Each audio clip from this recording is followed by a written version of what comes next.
climate change is something that affects all of our lives, whether we're a student, a teacher, or a scientist.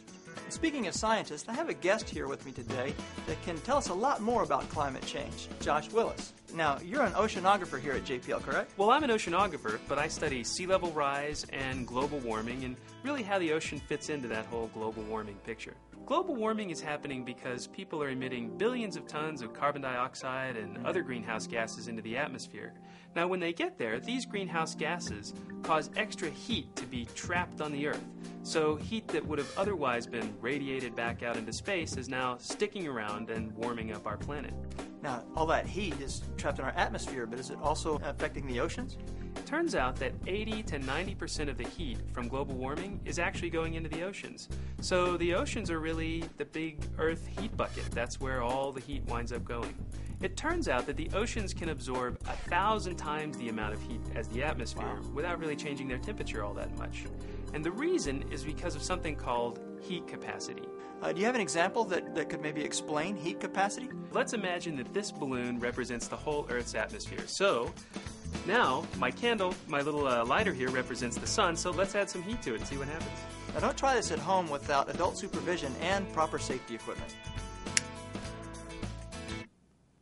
Whoa!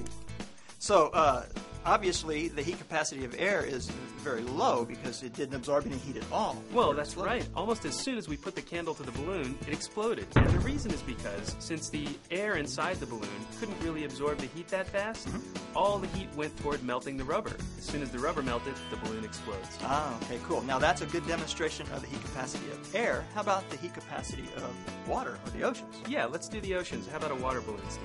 Sounds great. All right. All right, Steve, so this balloon filled with water represents the oceans, and my lighter here represents the sun. Let's put some heat on it and see what happens. Wow. Obviously, it's absorbing a great deal of heat. Right, so you feeling the heat there, Steve? I am.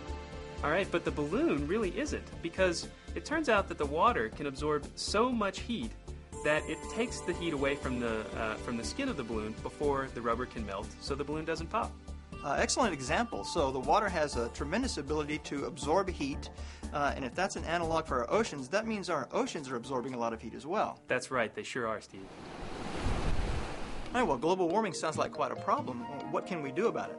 Well, the first thing we need to do, Steve, is really just understand the problem. Scientists all around the globe, including NASA scientists and here at JPL, we study data from satellites that measure the oceans and the atmosphere, and these tell us about how global warming proceeds and hopefully give us an idea of what the future is going to look like. It sounds like a pretty serious problem. What is it we can do? Everything that we do almost uses some kind of energy, and most of it's produced by burning fossil fuels, which release carbon dioxide into the atmosphere. We could turn off the lights when we leave the room, maybe power down that computer every once in a while and go outside, take a bike ride instead of getting in your car. Well, thanks, Josh, for coming in and talking to us today about climate change. We really appreciate your expertise. You bet, Steve. My pleasure. All right, thanks much. To learn more about climate change and how NASA and JPL are studying the problem, go to climate.jpl.nasa.gov. And for more information about what NASA is doing in general, go to www.nasa.gov.